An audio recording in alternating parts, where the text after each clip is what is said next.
ما لحقتيش تشيلي حاجه رمضان، ما لحقتيش تشيلي خزين ولا فلوس ولا عملتي حسابك في اي حاجه، ورمضان خلاص على الابواب، كل سنه وانتم طيبين. تعالي يلا وانا هقولك هتعملي ايه وهتلحقي تفرزي ايه والدنيا هتمشي معاكي ازاي. بس يلا بينا كده نسمي الله ونصلي على الرسول عليه افضل الصلاة والسلام. ازيكم يا بنات، عاملين ايه؟ يا رب دايما تكونوا بخير وفي احسن حال. وحشتوني جدا جدا يا بنات من الفيديو اللي فات. فيديو جديد ان شاء الله. بس لو اول مرة بتشوفيني، انا اختك رشا ودي قناتي. يسعدني ويشرفني وتاج على راسي من فوق انضمامك لينا للقناة. بصي يا ستي، بسم الله كده واقول لك تعملي ايه. طبعا عايزه ايه؟ دعوه حلوه كده من قلوبكم ان ربنا يتم شفايا على خير ولكم بالمثل. ربنا يشفي كل مريض يا رب. اللهم امين يا رب العالمين. ويرزقكم ويصلح حالكم ويراضيكم ويرزق ازواجكم وما يجرح اب قدام ولاده ابدا ابدا ابدا. ودايما بيوتكم تفضل مستوره بالعمار والرزق. اللهم امين يا رب العالمين. بصي يا ست الكل، كنت بنضف التلاجة وبروقها وبشوف ايه الكركبه اللي فيها. لقيت كيسين طماطم كده في اخر الفريزر وانا بفضيه. قلت لا، عاملين لي مكان كتير قوي في الفريزر، فهطلعهم ايه اصلصهم. طلعتهم. طبعا الطماطم انا كنت شايلاها مغسوله وزي الفل. طلعتها حطيتها في الحله ورفعتها على النار وسبتها تتصلص. كنت جايبه 2 كيلو ونص من السمنه، الزبده الجاموسي الفلاحي. خلاص. محدش يقول لي انت بتعملي ايه، ما هي الكيسه بيبقى فيها زبده كتير، فانا حبيت ان انا انزلها، ده طبيعي يعني. إيه. فالمهم جبت حله كده وهفضي ال2 كيلو ونص من الزبده. هرفعهم على النار، تاخد كده تفك كده وتاخد غلوه، وانزل بمعلقتين صغننين من الملح او معلقه كبيره من الملح. خلاص. واسيبها تاخد وتدي مع نفسها، وطبعا ايدك فيها بتتقلب. ايدك بتتقلب. طب يا رشا انت لسه فاضل عندك سمنه، ليه جايبه دول؟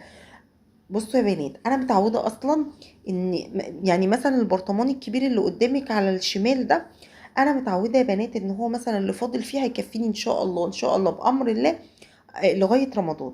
طيب احنا خزين السمنة بتبقى في 1 أو 2. ده افضل وقت يا بنات انك احنا نخزن فيه السمنة بتاعتنا. ليه؟ لان الوقت ده السمنة بتبقى قيمتها الغذائية عالية. ازاي؟ اعزكم الله، المواشي بتاكل من الزرع، بتاكل البرسيم، الحاجات الخضراء. تمام. غير الايام اللي هي بعد بقى شهر 3، خدي بقى بياكلوا الاعلاف اللي هو الذره، اللي هو التبن، الحاجات دي ما بترميش لبن، بيبقى لبنها خفيف. لكن على قد يعني انا ما اعرف، لان انا عشت 7 سنين في مكان في الارياف. فيعني عايزه اقول لكم نوعا ما بفهم في الموضوع دوت يعني. كنت دايما بسأل وبعرف لغايه ما عرفت النقطه دي. كنت بخزن السمنه في اي وقت وبجيبها في اي وقت. فلقيت ان كانت حد هناك يعني في المكان اللي انا كنت موجوده فيه، قالت لي يا رشا السمنه تاخديها في طوبه. عندك شهر 1 وشهر 2 خدي السمنه اللي انت عايزاه، لكن من بعد كده السمنه بتبقى خفيفه والقيمه الغذائيه بتاعتها مش بتبقى عاليه. خلاص. فتعودت ان انا من شهر 1 وشهر 2، الشهرين دول ابدا ان انا اوازن نفسي كده، ويكون معايا فلوسي وانزل اجيب سمنتي بقى الكميه اللي بتكفيني سنه كامله. خلاص. طب جبت ليه يا رشا؟ حسيت ان انا ممكن البرطمان ده ما يكفينيش، بس ان شاء الله يكفيني. فقلت يا بت خلاص، علشان رمضان كل سنة وانتم طيبين هيجي 18/2 ان شاء الله، فممكن اكون لسه ما خزنتش السمنة. فاجيب ال2 كيلو ونص دول طول ما انا معايا فلوس الحمد لله. جبتهم وركنتهم على جنب، سيحتهم وركنتهم على جنب. خلاص. إيه. وكمان يا بنات بعمل حسابي بقى ان انا ايه، الطماطم رخصت. يعني انا الطماطم جايباها ب5 جنيه. في طماطم تانية كيلو ونص، بس مادام انا هصلصها خلاص انا بقف وبنقي من ام 5 جنيه يا بنات المستوية، وبمسكها اغسلها كويس وافتحها ابص فيها عشان ما يبقاش فيها حاجه من جوه، صوصه او حاجه. وببدا ان انا احط يعني اصلصها كل شهر. بجيب لي كميه يا بنات اصلصها واحطها في الفريزر. خلصت خلصت، ما خلصتش بسيبها طبعا في الفريزر، وبجيب كميه تانية وهكذا. لازم كل شهر اعمل حسابي مثلا في ممكن 5 6 كيلو طماطم، اخد اللي اخده والباقي يفضل في الفريزر. خلاص علشان خاطر رمضان. طيب. 6 كيلو طماطم بكام يا رشا؟ ب30 جنيه. يعني مش مبلغ انك انت مثلا ما تقدريش ان انت تخزنيها. حلو الكلام. هنا بقى انا كنت جايبه ازازتين لبن، الازازه 2 كيلو ونص. صليتوا بينا على الحبيب عليه افضل الصلاه والسلام. فاللهم بارك، يعني رحت ماسكاهم كده غلياهم، ورحت مبيتاهم ليلتين في التلاجة، ورحت مطلعاهم واخده القشطه بتاعتهم، الوش بتاعهم القشطه، ورحت حاطاه في علبه. هتعملي بيه ايه يا رشا؟ هقول لك. ورحت بقى مقسمه كل كيس حوالي نص كيلو من اللبن. عايزه دس رز هطلع على القد، عايزه ولادي هيشربوا لبن هطلع على القد، عايزه اي حاجه بقى انت بتستخدمي فيها شويه بليله باللبن هتطلعي، وهكذا. خلاص، بدات اقسمهم زي ما انتم شايفين كده. والقشطه حطيتها على جنب. العلبه الحمراء الصغيره حطيت قطعه من الزبده، يعني هنقول حوالي ربع كيلو كده من الاتنين ونص الزبده اللي انا بسيحهم. هيرمولي يعني هيرمولي هتشوفوا دلوقتي البرطمانات اللي انا هحط فيها. خلاص، بدأت أقسم اللبن زي ما انت شايفة كده واحطه في الفريزر. احتجت منه بطلع، ما احتجتش انا كل فترة كده يا بنات. يعني ممكن اجيب في الشهر مثلا، لو انا بستخدم 3 كيلو لبن في الشهر، بجيب 5، احط 2 في الفريزر و3 ايه اقسمهم استخدامي في نفس الكلام. لو انا استخدمت التلاتة كلهم تمام، ما استخدمتش التلاتة كلهم اللي بيفيد بسيبه في ديب فريزر لرمضان. لا بيروب ولا بيبوظ ولا بيجراله اي حاجة. انا اللبن بيقعد عندي بالشهور في الديب فريزر، بطلعه كاني لسه جايباه. اللهم بارك، بيبقى حلو جدا. وعايزه اقول لك على حاجه، ان لبن الشتاء تحفه، تشربيه ساقع كده من جماله ودسمته، يعني ما شاء الله عليه يعني. إيه، بس طبعا انا ايه، واخده بالي من السمنه اللي على النار، واوعي تسهي عليها علشان ما تاخدش منك في القعر. خلاص، هي بصوا هنا بدات تغلي، فانا حطيت معلقتين صغيرين كده من اللي هي المعالق بتاعه الملح، حطيت 2. وعشان انا مش بحب المرطه بتاعتها حادقه، بحبها يعني ايه، خير الامور الوسط كده يا بنات. تمام. الصلصه كانت اتصلصت. يا الله يا ولي الصابرين، الصلصه كانت اتصلصت، خدتها كده يعني اديتها ايه 5 دقايق كده تبرد شويه صغيره، عشان الخلاط بتاعي ما يجرالوش حاجه. ومسكتها كده زي ما انتم شايفين، لسه البخار طالع منها، هضربها في الخلاط. طبعا انا البراطيم دي يا بنات بتاعت مربى، بتاعت نوتيلا، الحاجات ديت اما بتخلص عندي بمسكها اغسلها كويس بالميه السخنه، اغلي ميه واسقطها فيها كده واغسلها كويس جدا، وبعد كده امسكها اصفيها، وابدا اخزن فيها ايه الصلصه بتاعتي، اعمل مربى، اعمل طحينه، اعمل اي حاجه بقى انا محتاجه لها البرطمانات، انا بعملها فيها يعني. فالصلصه بتاعتك ضربتيها كويس وصفتيها، هتاخديها وهي سخنه تعبيها في البرطمان، ما تقلقيش البرطمان مش هيجراله اي حاجه. لا، البراطيم دي بتستحمل السخونيه وبتستحمل البروده. يعني هتصفي الصلصه وبعد كده تحطيها في البرطمان وهي سخنه، حطي على وشها شويه من الزيت، وبعد كده اقفلي الغطا كويس جدا. هتيجي تفتحي بعد كده البرطمان، هتلاقي ان انت مش عارفه تفتحيه، هتعمليه بطرف المعلقه او بطرف السكينه. وبعد كده هتسمعي، عارفين انت لما تكوني جايبه برطمان صلصه او برطمان مربى او برطمان عسل، لازم تسمعي طق، الطقه دي هتسمعيها وانت بتفتحي برطمان الصلصه بتاعك زي بتاع الشركات بالظبط. تمام. بعد ما تبرد خالص انا هحط في البرطمانات وهسيبها تبرد خالص. تمام. بعد ما تبرد خالص هرفعها وادخلها ايه الفريزر، تقعد عندي. انا ما بحبش هي انت ممكن تسيبيها في التلاجة اسبوع، فهماني، وتبداي تسحبي منها.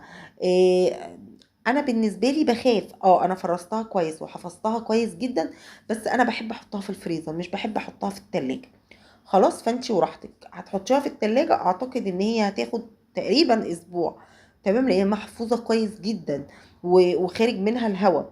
خلاص، امان، للامان يعني خلينا في الفريزر. خلاص، عندي البرطمانات ديت كنت جايبه فيها زي ما قلت لكم مربى، فهعمل الثلاث برطمانات دول وادخلهم ايه، واسيبهم طبعا يبردوا، وبعد كده ادخلهم الفريزر. عايزه اقول لك كل ما تنزلي تشيلك 3 4 كيلو وصلصيهم. عايزه اقول لك ان الطماطم هترفع تاني. يعني انت اصلا اول في رمضان هتلاقي اول رمضان كده الطماطم رفعت، شدت حيلها اول 3 ايام او 4 ايام في رمضان. خلاص.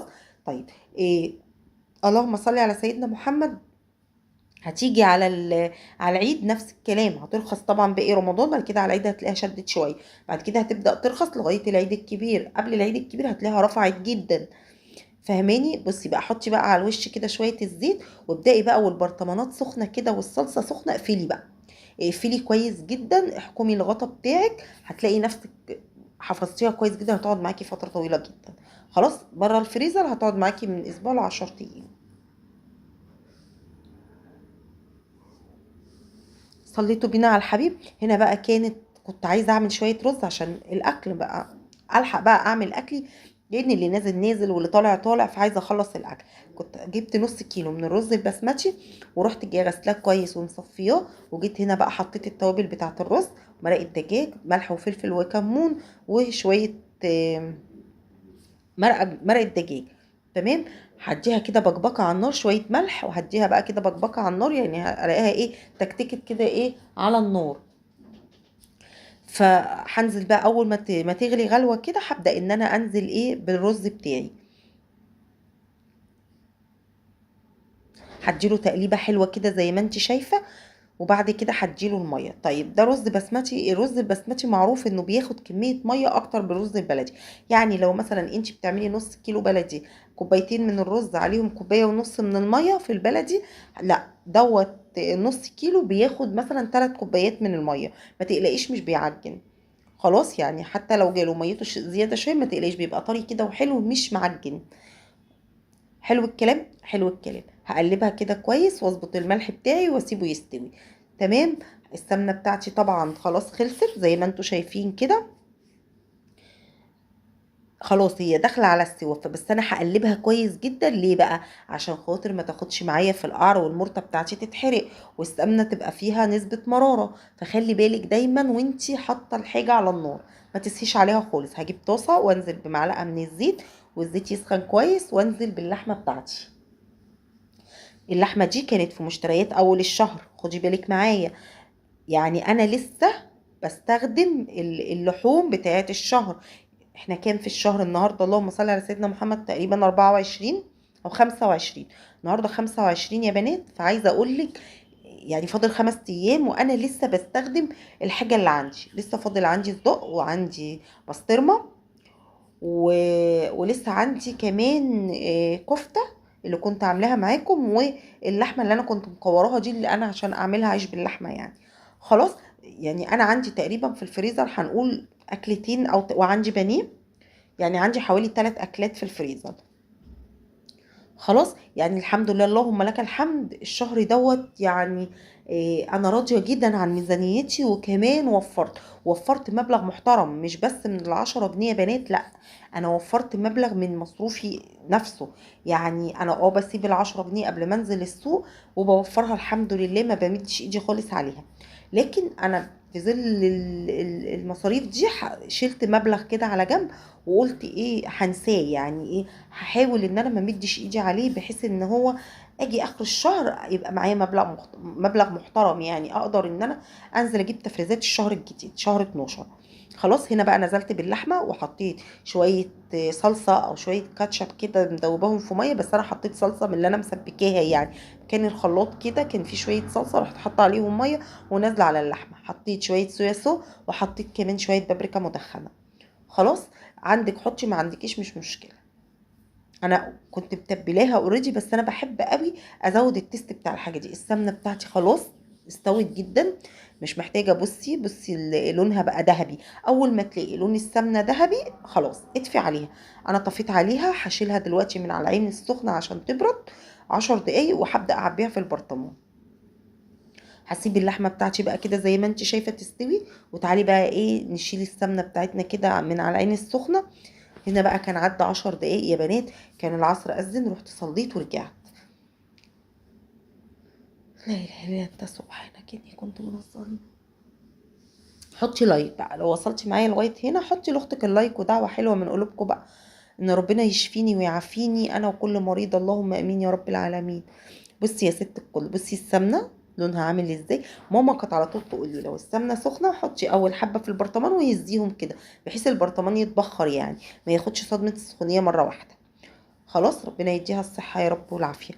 هنا بقى هنزل حطيت قمع، قلت ايه عشان انا كنت غسلته طبعا كويس مكان الصلصة، انا كنت بشطب ورا نفسي المطبخ باستمرار، يعني عشان ما يجيش في اخر اليوم الاقي نفسي كم وعين كده فوق بعضه. المهم رحت جايه بقى هنا زي ما انتم شايفين كده، البرطمان الازاز الكبير ده يا بنات بياخد كيلو ونص من السمنه. خلاص، ودوت نص كيلو يعني بالظبط كده. هنقول اخدنا ال الزبده كانت 2.5، خدنا ربع كيلو زبده شناه، يعني الزبده خست معايا ربع كيلو بس. فاللهم لك الحمد، حلوة جدا يعني. بصي لون السمنة عاملة ازاي.